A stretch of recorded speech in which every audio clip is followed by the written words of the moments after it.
morning. If everyone would please have their seats. I am Mike McGee, Chairman of the Lakeland Area Chamber of Commerce. And on behalf of the Chamber, I'd like to welcome you to the 29th Annual Economic Forecast Breakfast. I am very honored to recognize our longstanding partner for this popular event, Allen & Company of Florida. Without their tremendous leadership and support of Ralph Allen, Keith Albritton, and their fantastic team, this event would not be possible. At this time, I would like to invite Kevin Drake, publisher of the Ledger Media Group, to offer the invocation.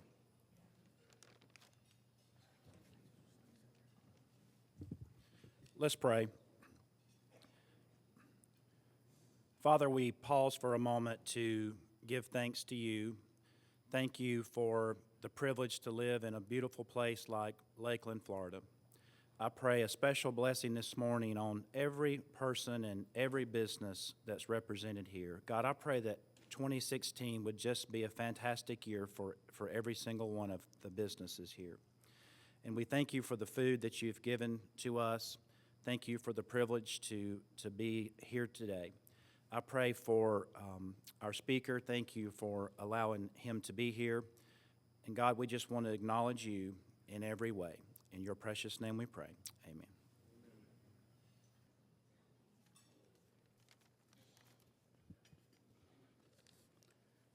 Kevin, thank you very much. Allen & Company of Florida, Florida's oldest investment firm, was founded by J. Everett Allen in 1932. The company has been a strong corporate leader in our community for more than 83 years. Keith Albritton, President and CEO of Allen & Company, joined the firm in 1996 and earned his CFP certification in 2001. In 2007, Keith accepted the position of President for Allen & Company, and 2 years later was named their CEO. Keith lends his talents to numerous organizations within the community through current and previous board positions. Under his leadership, Allen & Company continues to strive for excellence within the wealth management industry. Ladies and gentlemen, please join me in welcoming Keith Albritton to the podium to begin our program.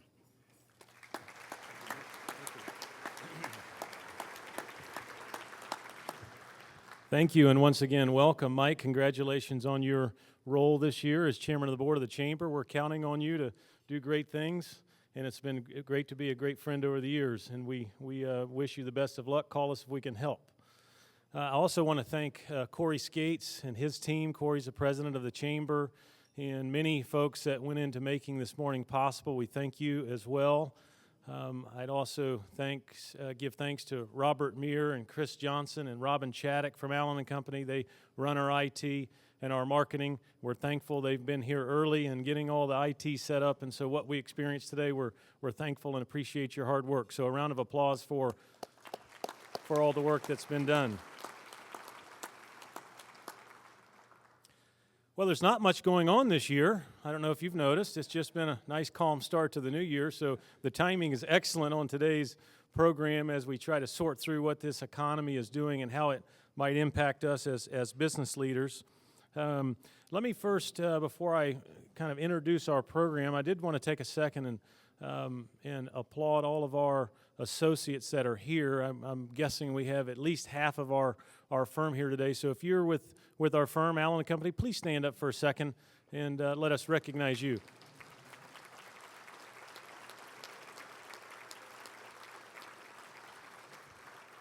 It is a challenging job that we have. I admire each of you for what you do for your clients as we live out our mission at Allen & Company, which is to help our clients grow, protect, and plan for their prudent wealth transfer. And so we thank you for the hard work you're doing, especially in challenging markets.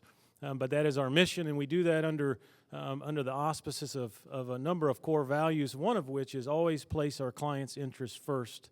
That's the key that has kept us in business for 83 years, and we try to do that under the same goal of making this place a little bit better than we found it, a profound and positive difference. So we appreciate all the work that many of you do in the community as well, and it's our proud partnership with the Chamber for 29 years in running that we are able to sponsor this, and it is our aim every year to bring to you speakers that can help you with your organizations, whether you be a nonprofit, a corporate entity in the government, whatever your organizations might be. Our goal is that you would have better information this year with which to make decisions for your business and your organization.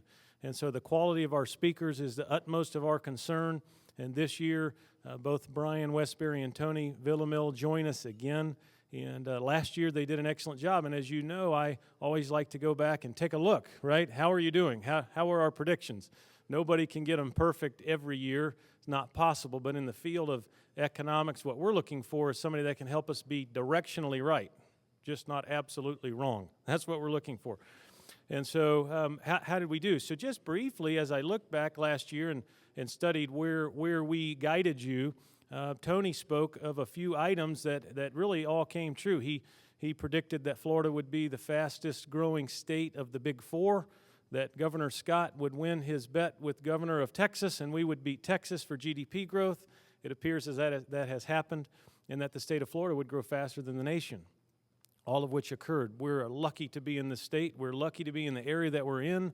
Even a report this week spoke of the job growth in Lakeland, Winter Haven as the fastest growing in our state. And so we are fortunate to be in our geographic location for sure. Brian spoke of this economy that he calls a plow horse economy. At the front end is the racehorse, at the back end is the dead horse. And so what you get is a plow horse as the racehorse of the economic, entrepreneurial, technological boom that has been going on for really decades, continues to drag along the rest of the economy, and yet we move forward. So that could not be any more true, and so I would say again this year that they gave us great advice and feedback last year, and we welcome you back this year, and a hearty Lakeland welcome to you both. And now let me get started with Tony. Dr. Tony Villamil is a nationally recognized business economist with over 35 years of successful career as a senior economist, university dean, high-level policymaker for both federal and state governments. He has served as the U.S. Undersecretary of Commerce, a policymaker. He did that under the first George H.W. Bush. He is the founder of a successful economic consulting practice, the Washington Economics Group, where today he runs that organization. He is a recent member of the President's Advisory Committee on Trade Policy and Negotiations in Washington, D.C. He is the immediate past chairman of the Governor's Council of Economic Advisors of Florida during 1999-2000. He directed tourism, international trade, and economic development for the Department of State of Florida in the office of Governor Jeb Bush. He's presently on the board of directors of the Spanish Broadcasting System, Mercantile Commerce Bank, Pan American Life Insurance Group. He was most recently appointed by the U.S. Secretary of Commerce to serve in the Florida District Export Council. That's about half of his bio, and it goes on and on. He has a master's degree from LSU, an honorary doctorate degree from FIU, where he earned the distinction of being nationally recognized and making a great impact on the nation's economy. And so without further ado, I welcome Dr. Tony Villamil.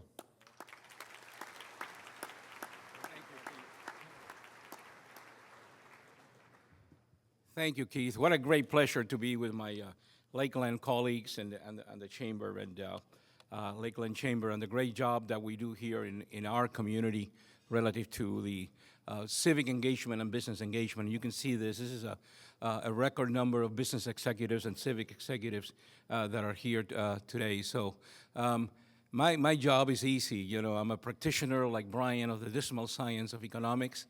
And the problem is there's not a lot of dismal things going on in Florida. So I'm going to be concentrating primarily on the Florida economy and the external economic environment impacting our state. And then Brian will go in deeper in terms of the U.S. economy, the fundamentals, and other areas that he's so much of an expert on. And we have become, Brian and I, is a Brian Tony show. You know, we become one speaker in many ways. So it's a great pleasure again to be here. I gave you the headlines here, then I can sit down. But I'll go over some of the numbers and some of the headwinds that are taking place in the global economy. So this time around, I'm going to emphasize a little more the global economy and how could that impact us here in terms of growth. But what we see for 2016, bottom line is very strong growth in Florida, again, outpacing the nation. Perhaps at a slower rate of growth that we saw in 2015 for a number of factors that I'll talk about. And Keith mentioned, obviously, Lakeland, the Lakeland area, the MSA, or Polk County, or Lakeland Winter Haven, started the year with very strong momentum, leading the nation, and the state is leading the nation, and the Lakeland area is leading the state in employment growth. So Florida entered 26 with this very strong momentum, and then we have some headwinds that I'd like to talk about here.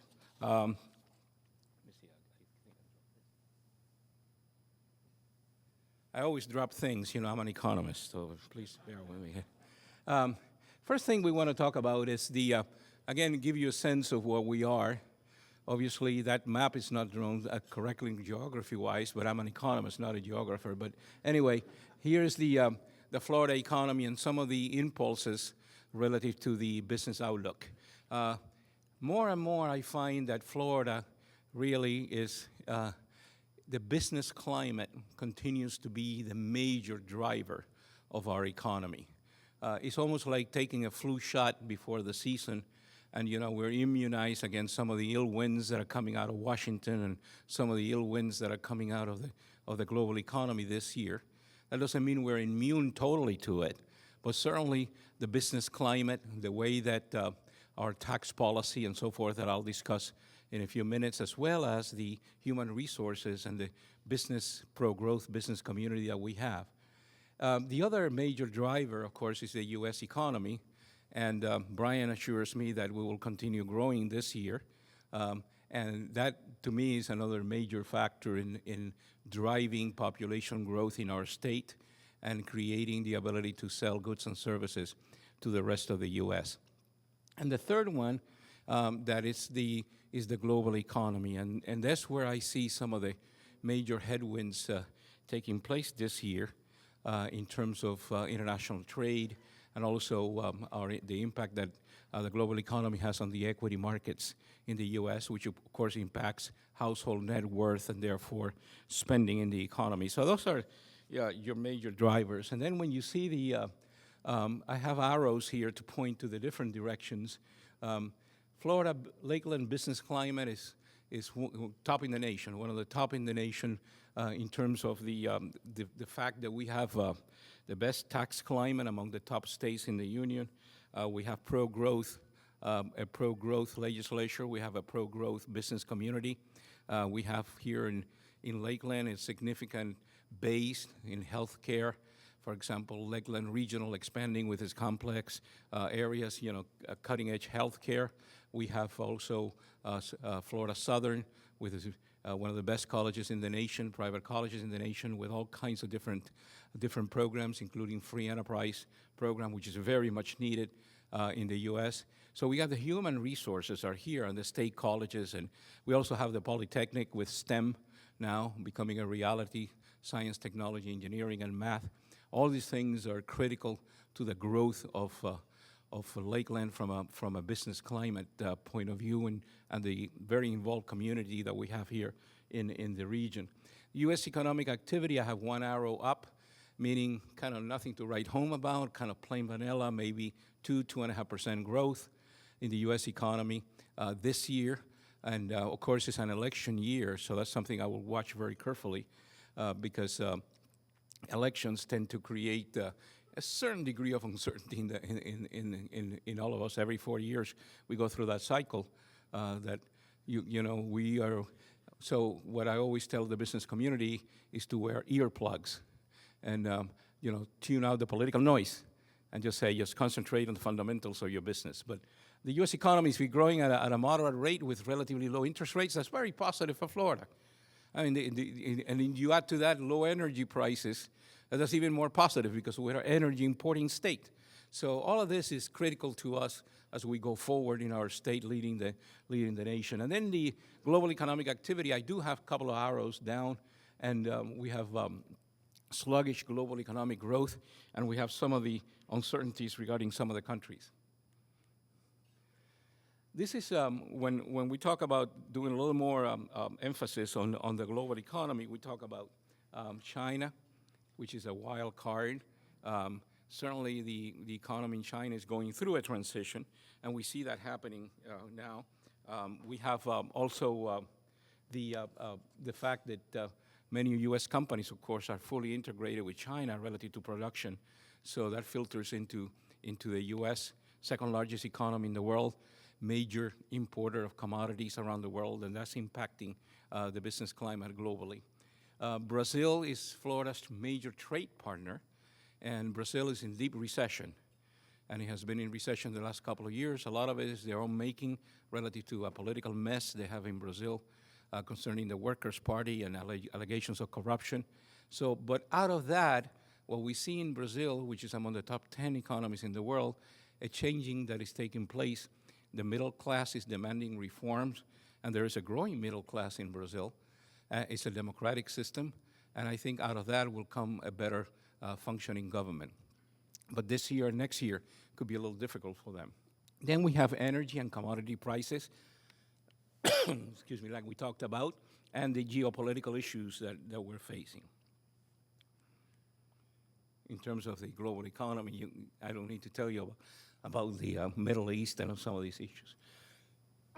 Excuse me. In terms of GDP growth for Florida, we see the continuation of last year. Strong growth in GDP. Services will continue to lead the growth rate of the state. Professional and business services, education, healthcare services, leisure and hospitality. And one key measure of spending is total taxable sales, which are growing at a strong rate, and we don't see some major changes there this year. Now, a positive business environment for Lakeland, therefore, for 2016, but monitor foreign markets and geopolitical issues. And in Lakeland, we see the same thing. You led the state in payroll employment in November. Look at the growth of the private sector employment and the various industries, trade and transportation, education, healthcare services, professional and business services, leisure and hospitality, and construction related. So employment growth led the state late in 2015, so we have entered 2016 with significant momentum. Taxable sales are expanding at a very strong rate. That's the linear trend. That's a major determinant of spending and overall activity in the economy. You can see also retail activity with population growth. Also, the Lakeland area, very strong growth in both taxable sales and in retail activity. So the bottom line, really for 2016, and I'll close with that, is that Florida expanding again above national average again this year, with Lakeland in the lead. And the top business climate is the key factor there. But we also have low energy prices, which is positive for the state. We have financial liquidity still ample in the U.S., so that even though the Fed has raised interest rates at 25 basis points, or the range on rates is now a little higher, we don't see the Fed really becoming too aggressive this year, given the changes that are taking place in the global economy. And then modest increase in interest rates. We saw 25 basis points, and again, moving the range up. I don't know if the Fed is going to act again. Janet Yellen's Federal Reserve is what I call paralysis by analysis. You know, they take their time, and if they look at the global economy now as they're more looking at it, I don't see any other rate increases. At least that's my perspective. If they do raise rates again, maybe it'll be one or two times, but not any more than that. And that's positive for Florida. So Florida's environment then You got, in Lakeland, you have low energy prices, you got relatively low interest rates, ample liquidity, and a top business climate. So that to me means the following. Happy but selective business hunting, Polk County. So you can see the changes that are taking place. This year will be as good as in 2015, again, with a wary eye on global economic events that are taking place. Thank you very much.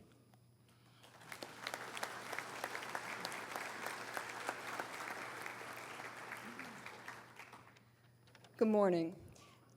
I'm Laura Hawley, Senior Vice President with Allen & Company, and just want to welcome you again to the 29th Annual Economic Forecast Breakfast. And Dr. Tony, thank you for, again, giving us some encouraging words and knowing that the growth of our state will continue, especially given all of the high-profile issues that we've been hearing about globally and nationally. Certainly the media has latched onto those with a vengeance, and these are really very complex, very vexing situations that can't be solved by just, sound bites. So with us today, back once again, is Brian Westbury, Chief Economist at First Advisors Trust, and he's going to give us his economic views and also, as he says, to be the antidote to conventional wisdom. So just a little bit about Brian. Brian served as chief economist for the Joint Economic Committee of the U.S. Congress. In 2001, he was named by Wall Street Journal as the nation's #1 economic forecaster, as well as USA Today ranking him as one of the nation's top 10 forecasters.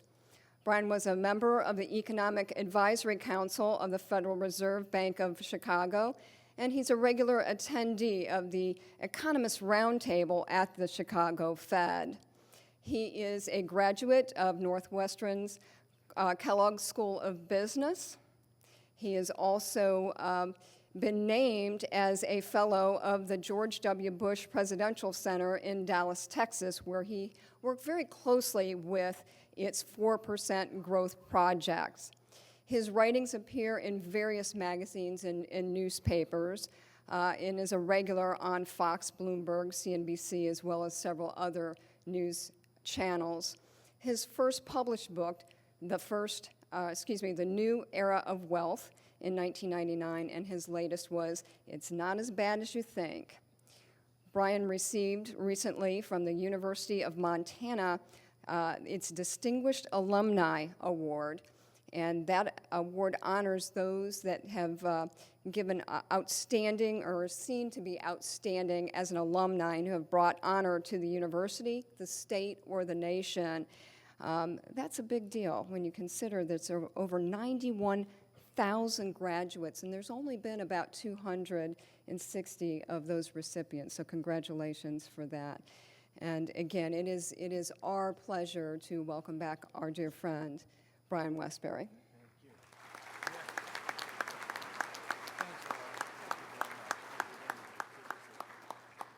That's better odds than the Powerball. That's my advice. Go play. No, I'm kidding. Well, good morning, everybody. This is always, literally one of my favorite events of the year. Laura, thank you so much. It's always great to be with Tony. We're like joined at the hip these days. It's great to spend time with Tony and Keith. Your wife Peyton is here, I know that, and Ralph and Joanne, and it's like old home week. I've joked about it before. I started with hair, and now I don't have any. So anyway, I'm going to tell you a story. This year I got a really lucky chance to do a bucket trip. Actually, my bucket trip changed a little bit because I went to the University of Montana. I was a rock climber. That's why I went there, believe it or not. I finally became sane and quit, but I've now turned into, I like to hunt a little bit, but I really like to fly fish. And so I always wanted to go to Patagonia to climb. That was long, long ago. But Patagonia is also home to some awesome trout fishing. And I did my bucket trip to to Patagonia in December of last year, which is really their spring. And the way all this works down there is there's nobody there, so you can't ferry a car. So everything has to be done with these little jet boats. And we went up a river, across a lake, up a river, across a bigger lake, up a river to a lake, and started fishing and fished in the lake, fished down the river. And we got to the middle lake, and the winds, I mean, this is in the middle of the Patagonia Mountains, were like 45 miles an hour right on our nose. And we're in this little, it's a float boat. If you've ever fished a river, it's, got bars where you lean up against and cast, and put two guys in the back so that the engine would stay in the water because it kept coming out. Kept me up front to try and keep the boat from blowing over, and all the water's like 39 degrees. And I'm terrified. And we are a mile from each shore, and actually one shore is a sheer cliff. The other shore, there's no way I'm going to swim on a mile in 39-degree water. And I'm like, this is it. And the guide in the back of the boat looks up at me and he says, what's the difference between an adventure and an ordeal? And the answer is attitude. And he's right. And that's actually a good, it's a good life lesson, and it's a good investing lesson too. And I actually wanted to sort of think about that because the first time I came here, I think it was 23 years ago, 24 years ago, Lakeland did not look like it does now. I think I found a TGIF to eat in when I was here that night. And it is unbelievable for an outsider who comes here once a year to watch the progress that has been made. And some of you may have lived through an ordeal, and some of you may have lived through an adventure. I don't know. It's all about attitude. But the bottom line is that when we human beings are left free, or mostly free, depending on how you want to look at it, we accomplish amazing things. And this community is a perfect example of that. And it's always exciting for me to come here, and it's unreal. You should see it from up here, the crowd. And so I want to go through a couple of things today. I want to talk about where we are. Obviously, the market's had a really rough start to the year. I think the Nasdaq's down 8%. The S&P and the Dow are down 6 or 7, something like that. Yesterday was an ugly day, and people are terrified. But I will tell you, and we've talked about this before, that people have been terrified ever since 2008. I did Fox Business last year. Liz Clayman, I don't know if she's red hair. She used to be on CNBC. She's a great host, and she asked me to come on Fox Business early last year, right after I had left here. It couldn't have been more than a couple of weeks. And usually the way these things all work out is they'll tell you what they want to talk about. You send a couple sentences on each topic and 2 or 3 things, and we sort of frame out our conversations. Not scripted, but I know kind of what they're going to ask, and they know kind of what I'm going to say, all right? And but every once in a while, they just go right off the page, or however you want to say that. And she did it to me this day. So Liz, you got to know Liz. She's a mother. I love Liz. She's an awesome lady. And she's like, this is Brian from First Trust. And then she just goes, Brian. The only thing worse would have been Brian Stewart. Like, it's like that mother's voice. I'm like, yeah. Like, I'm ready to climb under the table. What did I do? And she's like, Brian, what do you think about the 2 black swans that we've had this week? And I'm like, 2? Like, in a week? And I'm like, that's, what are they? I had no idea what she was talking about. And it was dropping copper prices. Like, anybody in here know that? I mean, I'm paid to know these things. I didn't know that happened, all right? And then the Swiss franc was revalued, and so I'm like, Liz, normally I answer the question. When I ask about copper, I'll talk about Chilean copper mines, all right, or whatever. But this time I just couldn't do it. I'm like, that makes 251 and 252 black swans that we've had in the last 6 years. We got flocks of black swans flying around. I'm like, Liz, and then you think I would have stopped there, but I didn't. I'm like, Liz, even by the way, even with this pullback in the market, the S&P's up about 200% from the bottom. The NASDAQ's up about 275% from the bottom. The economy has grown for 6.5 years in a row. We've created jobs for 70 months in a row. I'm like, Liz, you shouldn't be talking about black swans. You should be talking about golden geese. Now, by the way, she has not had me on since, all right? But when I look at our world over the last 6.5 years, you know what, everybody in here knows what a black swan is, right? It's all swans are white, and oh my gosh, there's a black one, it can't exist. That's what they call 2008. It was a black swan event, a perfect storm. It can't happen, all right, but it did, all right? And so I just kind of wanted to look real quickly. Here's just a partial list of black swans.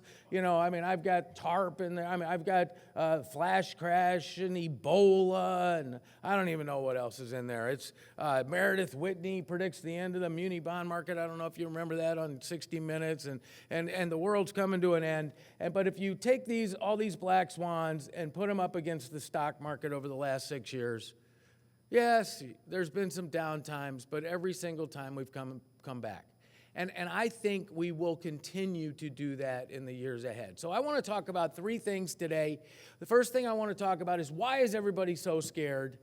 And I believe, actually I'm going to talk a little bit about, and you want to add to that, part of being scared is, why are Donald Trump and Bernie Sanders doing so darn well? A socialist and I don't even know what, all right? All right. And he doesn't have a philosophy, a guy who makes deals, all right? And so why are they doing, and that's all part of the answer to that question. So what happened and why are people so scared? Number 2, why, partly of being scared is that we've been growing slowly. I mean, I get it, it's good for some and it's not great for others, but it's plow horse economy. Why is it a plow horse economy? And then the third question I want to answer is where we're going from here. So the first one is, you know, I went, finally got out from, actually I was on the road and I saw it in, where did I say, Raleigh-Durham. I saw The Big Short, all right? Anybody in here seen The Big Short, the movie? My name for it is The Big Lie, and here's the reason. And at the very beginning of this of the movie, they have a subtitle that says, "This is based on a true story," and it is, in the sense that there was this drum playing, barefoot hedge fund manager, always had earbuds in his ear. Lunatic who made $2.9 billion. And that's a true story. He shorted the mortgage market and made $2.9 billion. Absolutely true. All right? And it's also true, by the way, that Abraham Lincoln gave the Gettysburg Address. But if I showed you a movie with Abraham Lincoln giving the Gettysburg Address in your living room, is it a true story or not? Because yes, he gave the Gettysburg Address, and every word that he just said in the movie was perfectly from the history, and it's all historically correct. However, he never gave it in your living room. And it's true that this guy made $2.9 billion. What's untrue is that the banks caused it all. And they say it over and over and over and over and over again. Those lunatics, they use a lot of 4-letter words in this movie to describe Wall Street and evil bankers and all, you know, over and over, and they're idiots and they're frauds and they're crooks and they're all this stuff. And so I want to just share with you some data. There is a great book out, it came out last year, called Hidden in Plain Sight. If you are interested in the crisis, and I actually highly recommend this book to everyone in this room to understand what really happened. It's written by Peter Wallison. He was a former attorney at the Treasury, in Justice under Reagan, and then he moved to the White House. He was one of Reagan's top lawyers, and he now works at a think tank called AEI, and he names names and puts numbers down. We have the data today. And here's what I want to do. I want to give you a little history on Fannie Mae and Freddie Mac. These are two giant corporations, all right? They've been public, they've been private, they've been government-owned. Right now, they're kind of quasi-government. They're these weird entities, all right? They were started in the 1930s because in the 30s, we had a big real estate bust, and they were designed to make the mortgage market a better place. Okay, if you're a bank and you make a 30-year mortgage and you bring it in, you put it on your books, that's the end of it. You got to wait until it's paid off, and maybe you get some money back from it, and then you can make a new loan, or you have to wait for new deposits. But what Fannie and Freddie did is they said, hey, if that 30-year loan's made to somebody that's creditworthy, we'll buy it from you. And we'll buy a whole bunch of these, and then we'll package them up and kind of sell off pieces of these bonds made up of really good mortgages. And for decades and decades and decades, Fannie Mae and Freddie Mac had a 1% default rate, less than 1%. They only bought mortgages from people with higher than 660 credit scores, 20% down payments, no debt to equity, problems, and that's the kind of mortgages they bought, and it was a really solid investment. But in 1992, it changed because Congress and HUD, the Department of Housing and Urban Development, started to say, Fannie and Freddie are, we back them. They get these low interest rates because we sort of back them. They ought to be doing something for us and the American people because of this. And so we think they ought to be buying mortgages made to low to moderate income people because there's just too many loans going to wealthy people and it's not democratic enough. And so what they did is they passed a rule and said 30% of every dollar Fannie and Freddie invest has to go to mortgages made to low to moderate income people. Now, at first, the credit quality of these loans wasn't so bad, all right? And banks really made an effort to move into neighborhoods and try to find people that were creditworthy in every neighborhood of America. But then HUD kept raising the ratio, 35, 40, 45, 50, and by 2006, 56% of all the loans that Fannie and Freddie bought had to be bought from low to moderate income Americans. So loans made to people. And by the way, the only way to do that was to reduce the standards for lending. They would buy loans to people with less than 660 credit scores, which, by the way, is a magic point. You make loans below 660, defaults go way up. They would also make loans to people with no down payments, or buy loans that were made to people with no down payments, and high debt to income ratios. And by 2007, Fannie Mae and Freddie Mac owned 31 million subprime loans, 76% of all the subprime loans outstanding.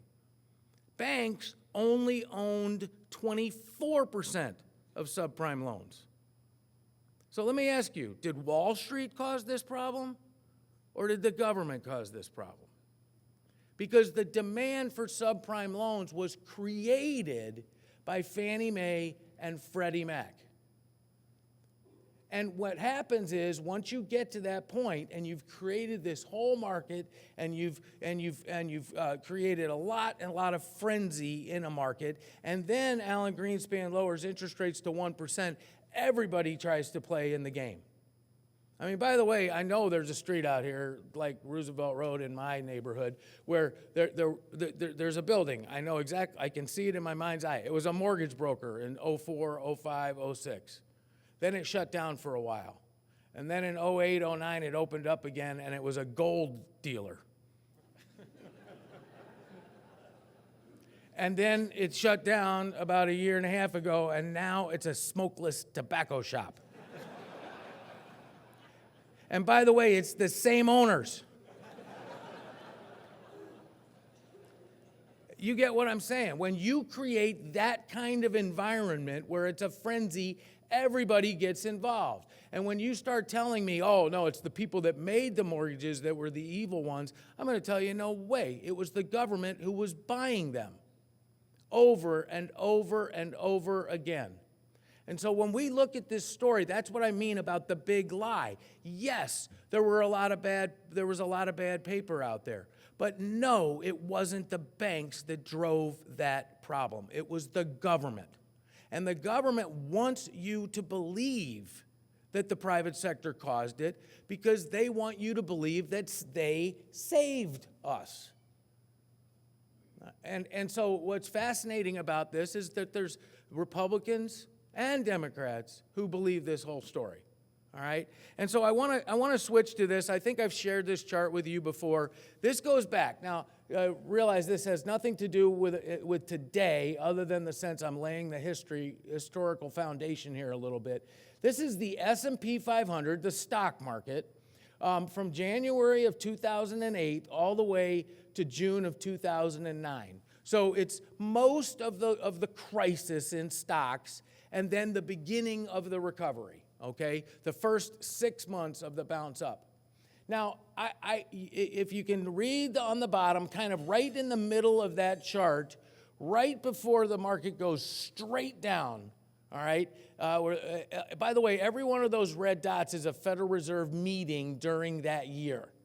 Boy, they met in a lot, and it didn't help at all, did it? But right when the market is going straight down, that's when Lehman Brothers failed, all right? That's when we started doing quantitative easing, all right? The Federal Reserve was buying billions and trillions of dollars worth of bonds, and it's also when we passed TARP. TARP was passed October 8th, 2008. Now, there's lots and lots of people that think that once we pass TARP, the crisis passed. But in reality, October 8th, 2008 is 5 months before the market bottomed. We passed TARP, we forced banks to take the money, and yet the market fell another 40% after TARP was passed. So does anybody in here want to tell me TARP saved us? Unless there's some kind of delayed reaction, which, by the way, doesn't happen. If TARP saved us, it should have saved us right away. It didn't. It never did save us.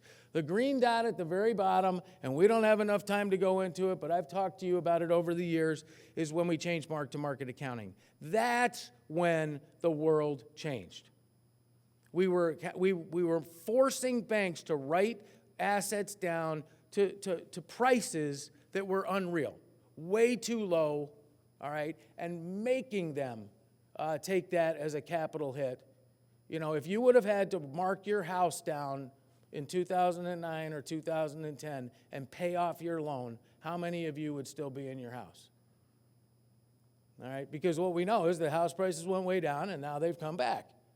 So by holding on, you're okay. But if we forced you to take the loss right at the bottom, you would have been toast. Well, that's what we did to the banks. We forced them to take the losses right in the middle of the hurricane. All right? And by doing that, we created trillions of dollars of losses rather than just hundreds of billions. And when we changed that accounting rule, and now the banks could say, you can't force me to mark, the hurricane's going on. Wait until it's over. All right?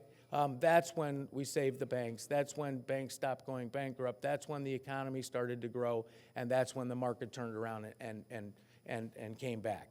In other words, what I'm telling you is government didn't save us. The private sector saved us.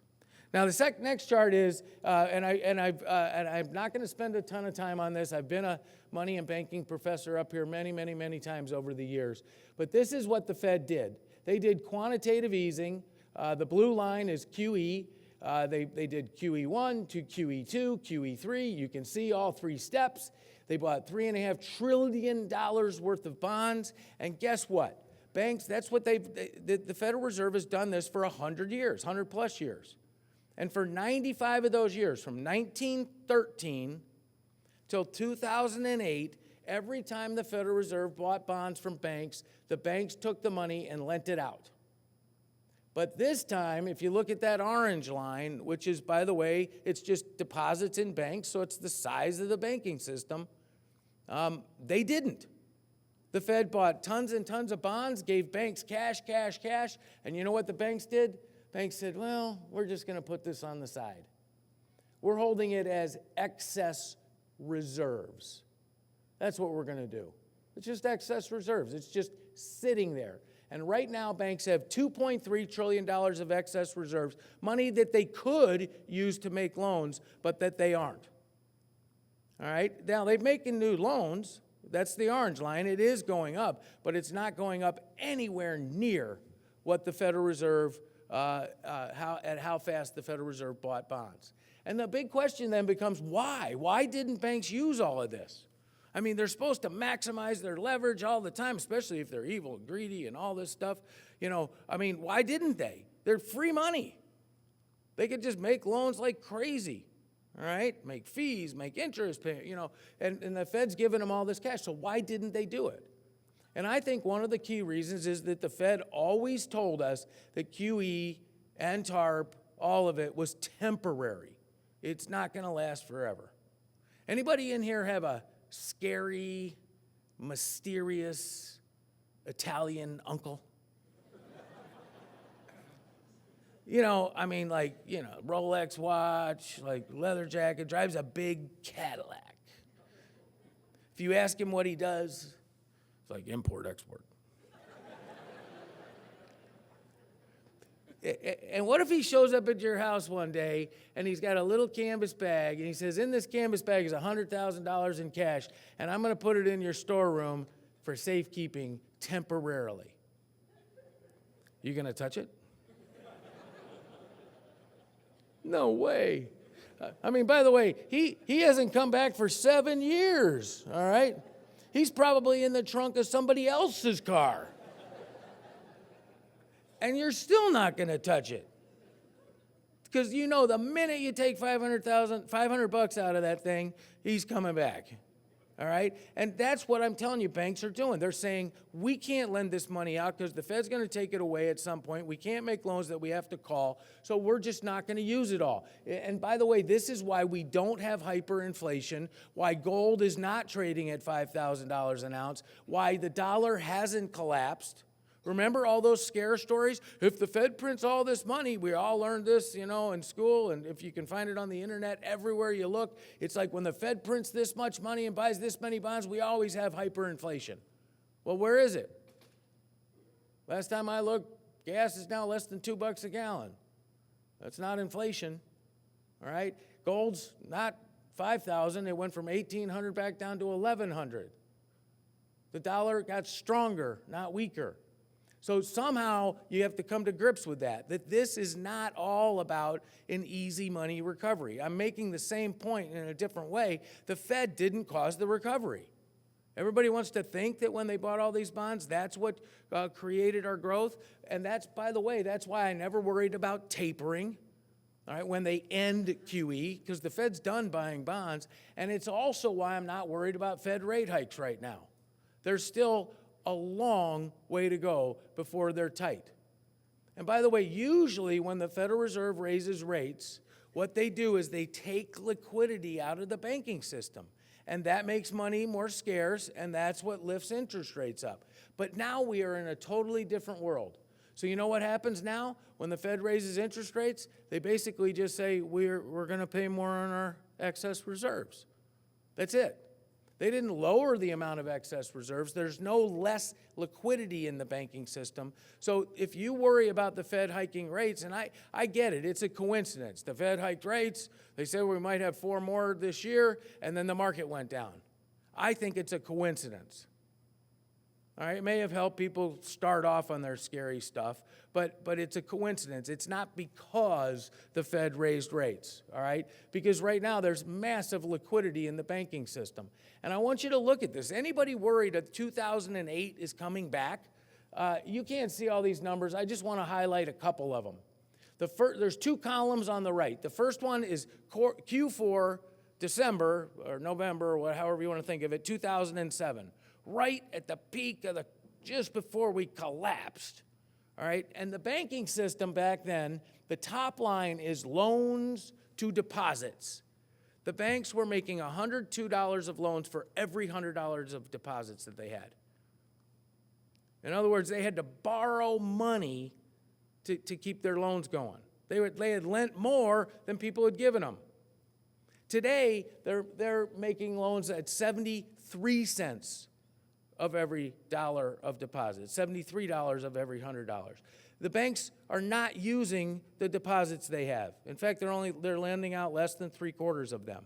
And their capital, which is, by the way, the 5th line down, if you can't see it, it's Tier 1 capital. It's the key ingredient of how safe banks are. It was 7.5%, which actually is pretty high already in 2007, and that's why the whole banking system didn't go down.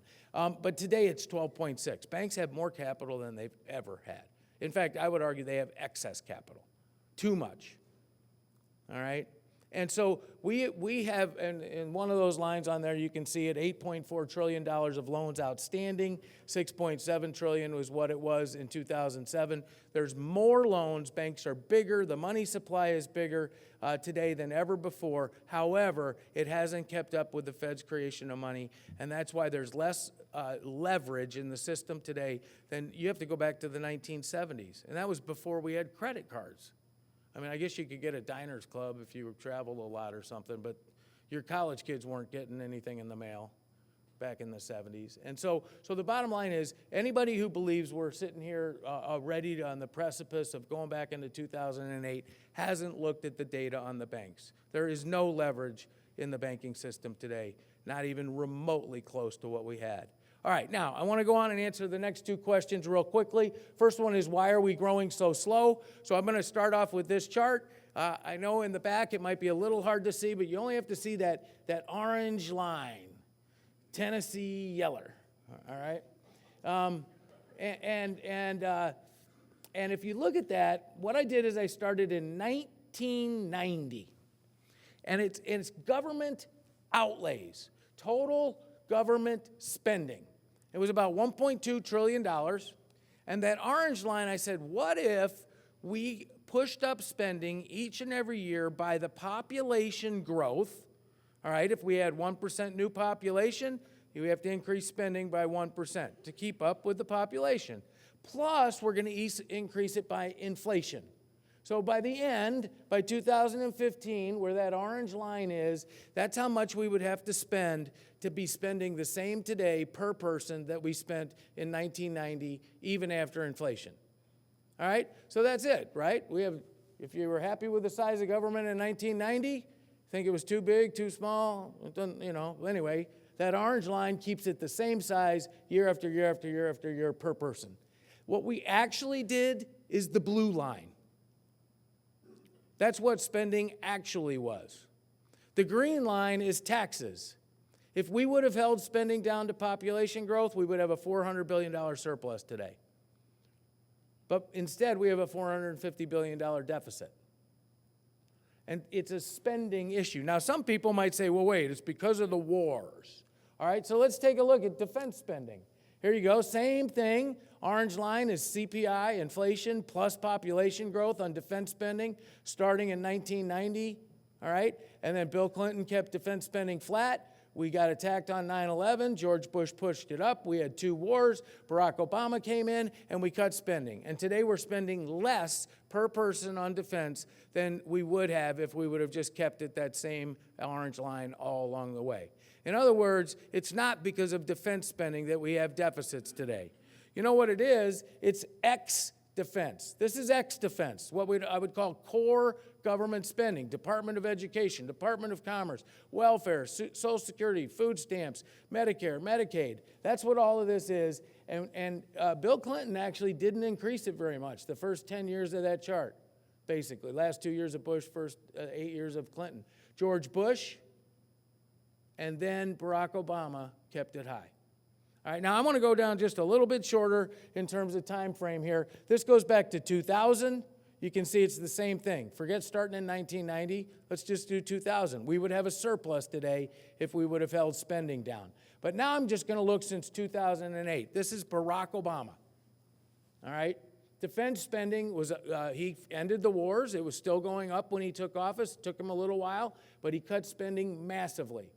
So there we go. All right? We are spending way, way less, $200 billion a year less than we would if it would have continued on that path of population. And here's, I believe, the real treat. So what I did here is I took, that orange line is still spending based on population. The blue line, however, and both of these lines are without defense, without TARP. So remember, when TARP was passed, we spent, I'm just going to call it $700 billion, although it wasn't quite. And then it got paid back, right? So that would have been increases in spending and payback spending. So I took that out. Let's look, I'm talking about core government. And I also took out Fannie and Freddie Mac. Fannie Mae and Freddie Mac. Do you know why? In the last 2 years, Fannie Mae and Freddie Mac have paid, or you can look at it the other way, our government has taken $100 billion of profits from Fannie Mae and Freddie Mac. And do you know what the government calls these things? Do you think that's revenue? If they take profits from Fannie and Freddie, shouldn't it be included in tax receipts? No, they count it as negative spending. I'm not kidding you. So if the government spent 3.7, they take the 100 billion from Fannie and Freddie and they say, see, we only spent 3.6. All right? Well, so we adjusted for that too. We took it out. And I want you to look at that.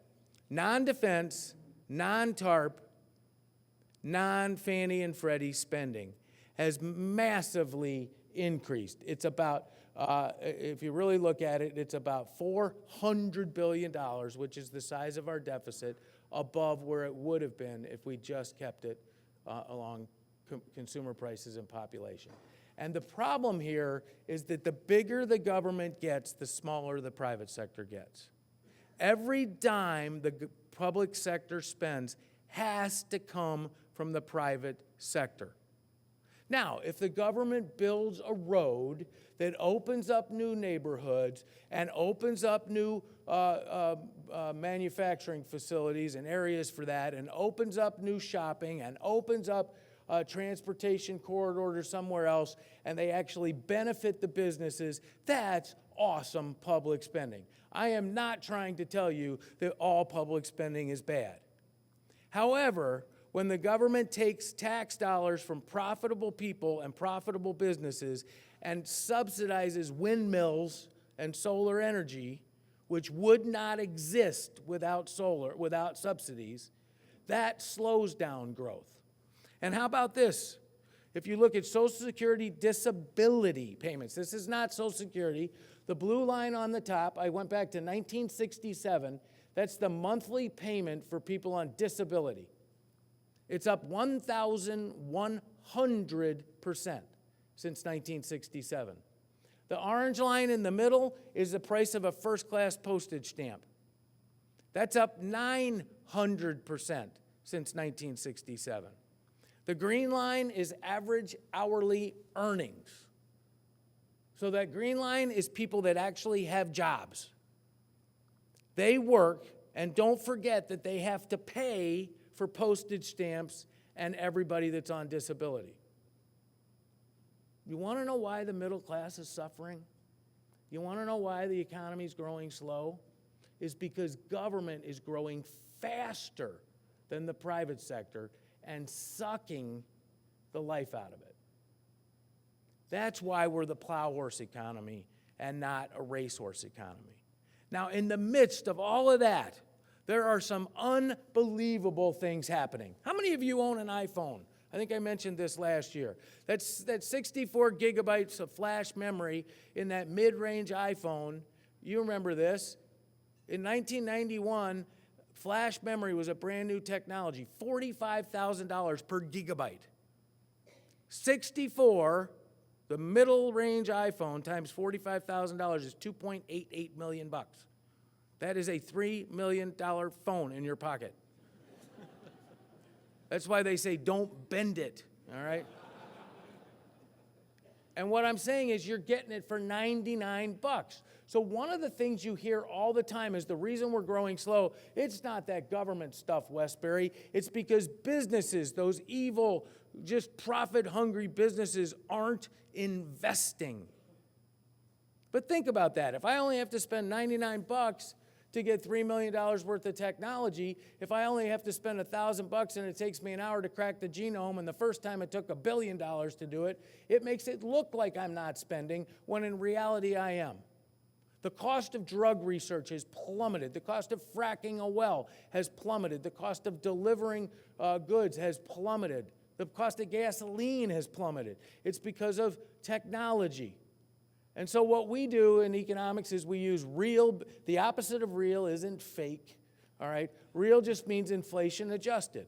All I'm doing is saying, hey, you get 64 gigabytes of flash memory today, we're going to count it as a real investment. That's what we're looking at. How much are you really getting in terms of technology?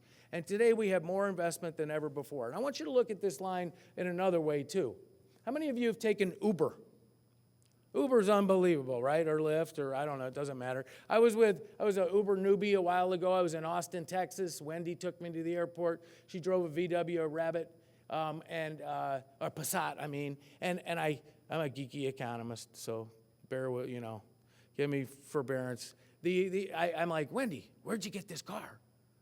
And she looked at me like I was a geeky economist, like, what a stupid question. At the VW dealer, you idiot. And I'm like, that's not what I meant. Did Uber buy it or did you buy it? And she's like, I bought it. And then all of a sudden it dawned on me. When Wendy went and bought this car, which she uses to run a business and drive for Uber, did it get counted, that car purchase, did it get counted as personal consumption or business investment? Personal consumption. You know what's fascinating about this? When Wendy went and bought that car, personal consumption went up, savings rates went down, and business investment didn't move. And so what people say is businesses aren't investing, when in reality what they're doing is learning how to use the balance sheets of America way more efficiently. Uber, Lyft, Airbnb, all of those allow us to use our balance sheets and leverage them for business. And business doesn't do it. Uber has a bigger market cap than all the rental car companies combined, and they don't own a car. I think it's 3 guys in a garage. Isn't that amazing? They use our balance sheets. So when you start telling me businesses aren't investing, I'm like, wait, Wendy is. The people that put their houses and their second homes up on Airbnb, they are. And so this idea that we're not investing today, it's just wrong. And the way we prove it, Larry Kudlow always says, profits are the mother's milk of prosperity. And I'm always yelling at Larry. I'm like, yeah, but Larry, who's the mother? All right.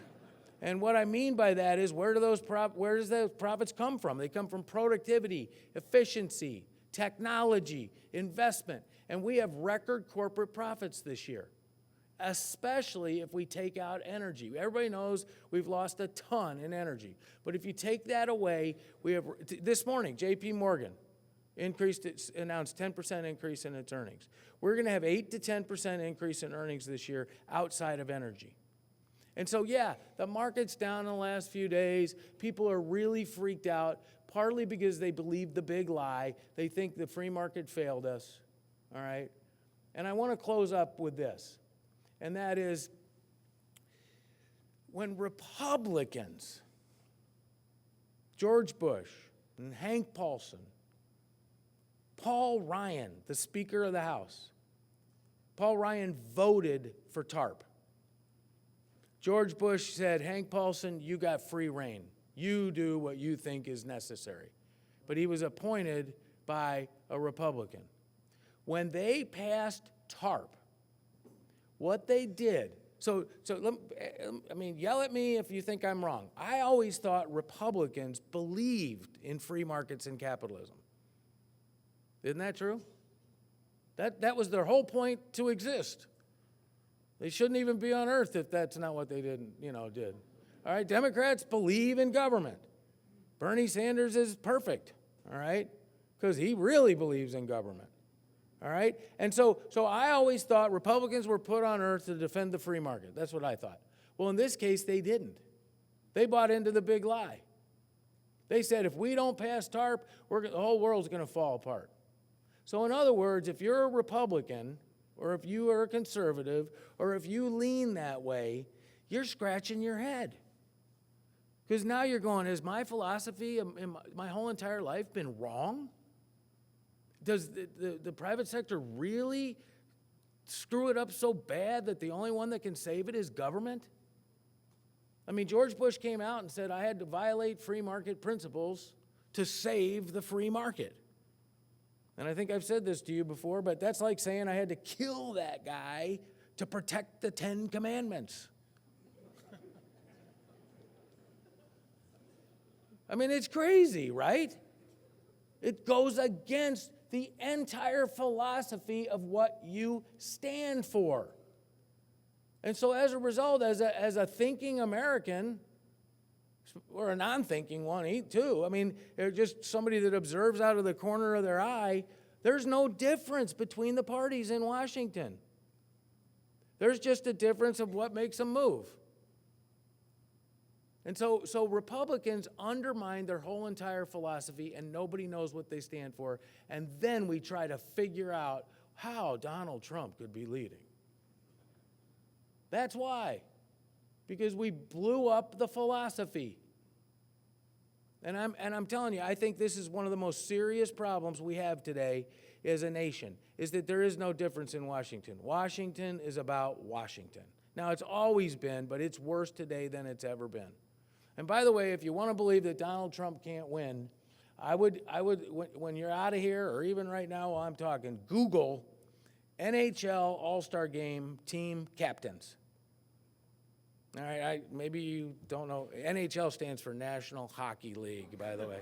All right, and in professional hockey, the fans of hockey voted for the captains. There's 4 regions and divisions, and they're going to, actually, it's going to be awesome this year because they're going to play 3-on-3 hockey.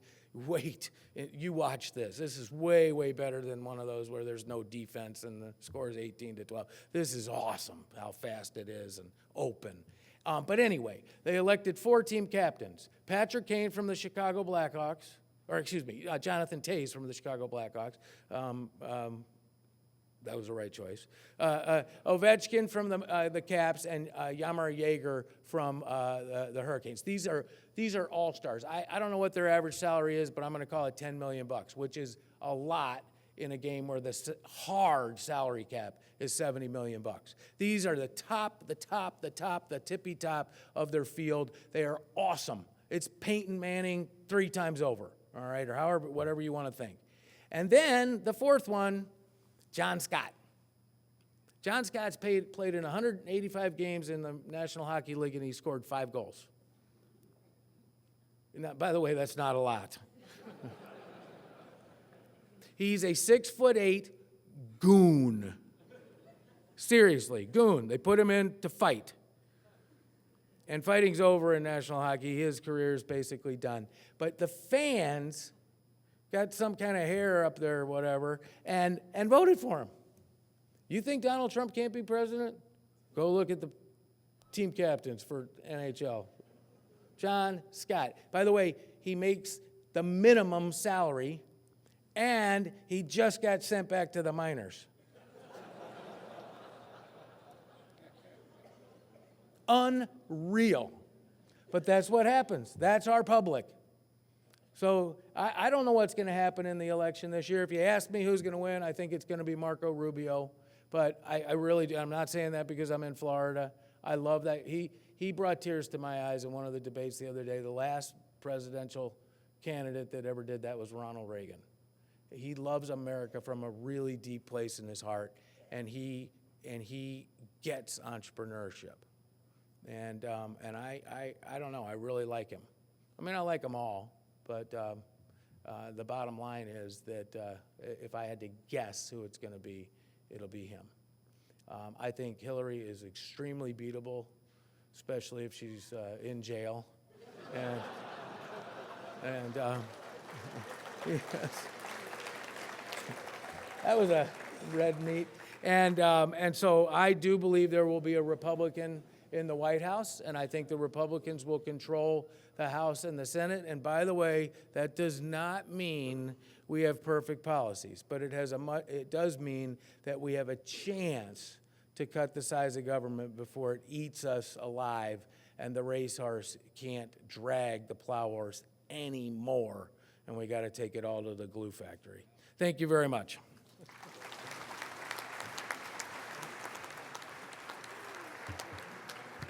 Brian, thanks. You have a way of bringing the sensational down to rational, and we appreciate that. We have time for just a couple of minutes because we need to get Brian out of here to Tampa.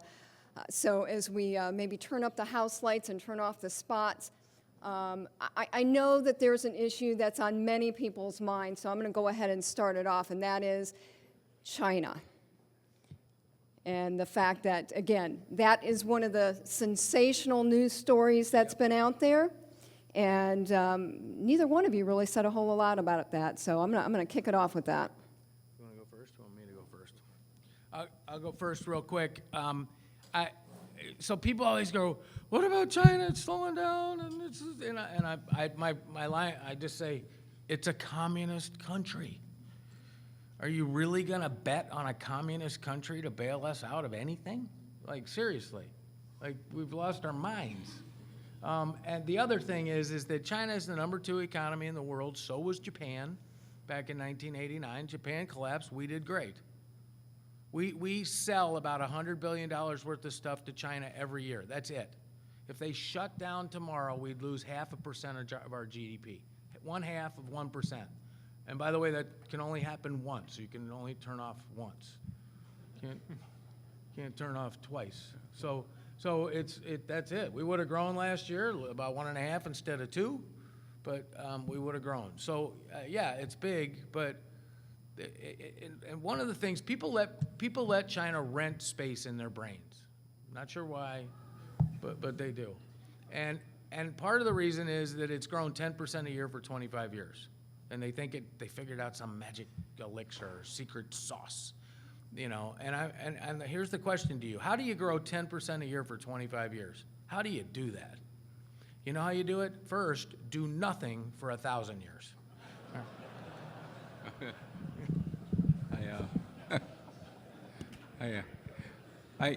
I agree with Brian in the long term. Obviously, China is a communist country.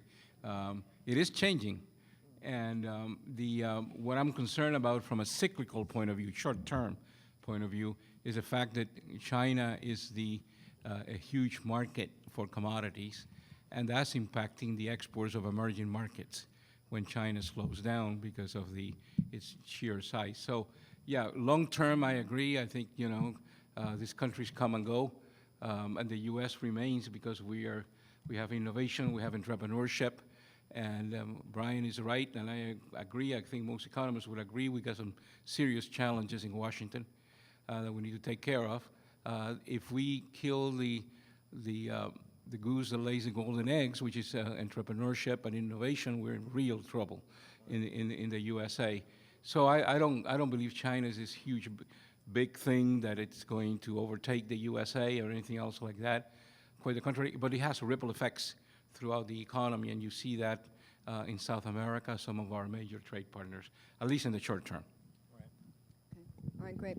Questions? Gosh, you all did a great job. Answered all their questions. That's for sure. I do disagree with Brian on the forecast who's going to be the Republican nominee, but I'm a Jeb Bush guy, so anyway. Yeah, exactly. Yeah, it's Okay. hard. Do we have anything out there? Any questions? I will add that, just real quick, that China, I do agree, they're an important engine.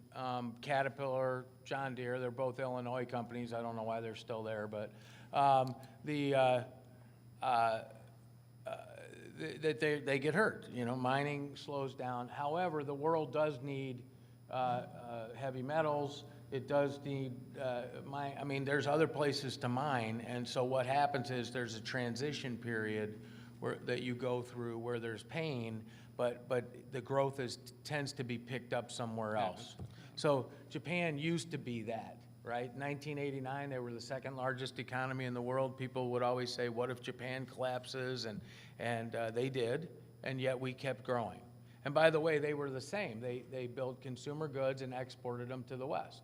And that's exactly what China does. They build consumer goods and they export them to the West.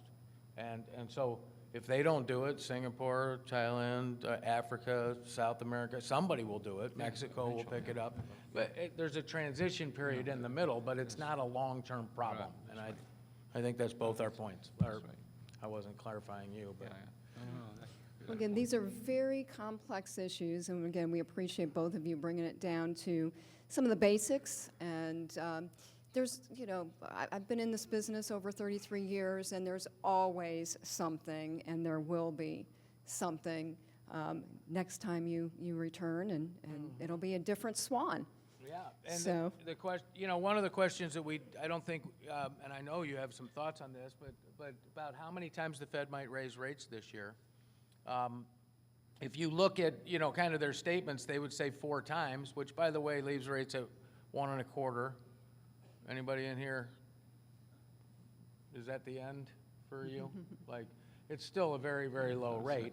I kind of doubt they're going to go all that way, 2 or 3 times, especially, with the market starting off like this. They're nervous. But this is not all, I think it's more of a coincidence than a cause. Going from 1/8% to 3/8% in interest rates is not, Apple's still going to bring out the iPhone 7, all right? And so this idea that somehow it's going to change the course of all construction and all manufacturing and all IT and all inventions, I just don't buy it. And so I would argue probably 2 or 3 rate hikes, 1% interest rates by the end of the year, roughly. But they're going to go really, really slow, and it won't throw the economy. And this is why I continue to be very strong and bullish on the Florida economy, because not only our business climate, but also we're interest sensitive, and the kind of rate increases that we're likely to see, if any, will certainly not deter at all the growth rate of our state, given our positive business climate, and also the low energy prices that we see that translates into lower aviation fuel and all the other things. Florida is an energy importing state. So we got everything here. I mean, we got relatively low interest rates, the economy growing at a moderate pace in the U.S., and the downdrafts is from the global economy, but again, not enough to really make a major dent on the growth rate of Florida this year. But we have the interest rates at relatively low levels and low energy prices, people coming in, about almost 1,000 people a day, to over 20 million people in our great state, generating a lot of spending and investment, highly innovation, highly entrepreneurial economy. We're good for 2016. We're going to go ahead and wrap it up. I know that we need to get Brian to his flight. Gentlemen, thank you. Brian, Dr. Tony, thank you so much for being with us. We'd like to thank the Lakeland Chamber of Commerce. Again, we want to congratulate Corey Skates on his successful first year. We'd also like to congratulate our very own Kurt Elmhurst. Again, he's outgoing chair this year, and also welcome Mike McGee. He's going to, again, great job, everyone. I want to thank the Lakeland Center and our team there at Allen & Company. And again, most of all, we really appreciate your attendance, and have a very healthy, happy, and successful 2016. Thank you.